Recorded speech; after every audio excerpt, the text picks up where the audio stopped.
নানা কি করতে পারেন প্রস্তুত বাবু।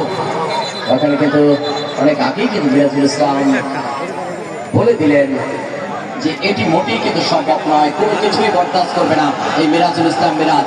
জোরে একটা করতালে, অসাধারণ একজন রেফারি। সত্যি এ ধরনের রেফারিরাই তো ওই বিসিএল এনসিএল সমস্ত টুর্নামেন্টেই তো তারা পাশে দিবেন, এটি তো স্বাভাবিক। জলিল ভাই অবশ্যই outstanding show, definitely action replay যাকে বলে, ডেফিনেটলি একজন ভালো মানের রেফারির যে মুভমেন্ট গুলো সেগুলো থাকা দরকার, সেটি কিন্তু মিরাজুল ইসলামের মধ্যে আমি দেখতে পাচ্ছি। কি কিছু না না নাতির কাছে পাঠিয়ে দিবেন।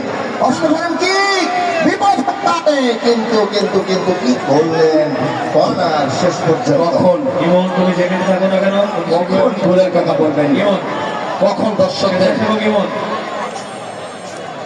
গোল হলে কিন্তু দর্শক আলটিমেটলি যে গোল তৈরি করবে, আপনার জাগাতে হবে না, ডাব খাওয়াতে হবে না, হরলিক্স খাওয়াতে হবে না, শুধু একটি গোল চায় দর্শক। সেটি যে কোনো দলের পক্ষ হতে পারে। সার্ভিস পেটিং কম্পাইন শট, সত্যি কথা বলতে জলিল ভাই আজ এমনি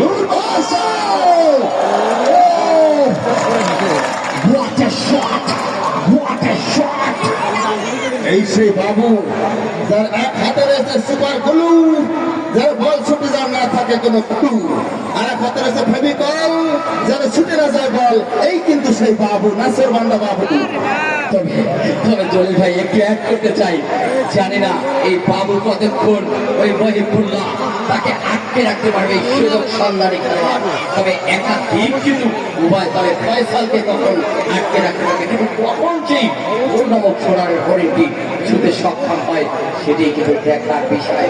তবে নিশ্চয়ই আমি বলবো খুলনা থেকে যারা এসেছেন, যারা এই অঞ্চলের বিভিন্ন জায়গা থেকে এসেছেন, তারা কিন্তু ভালো ম্যাচ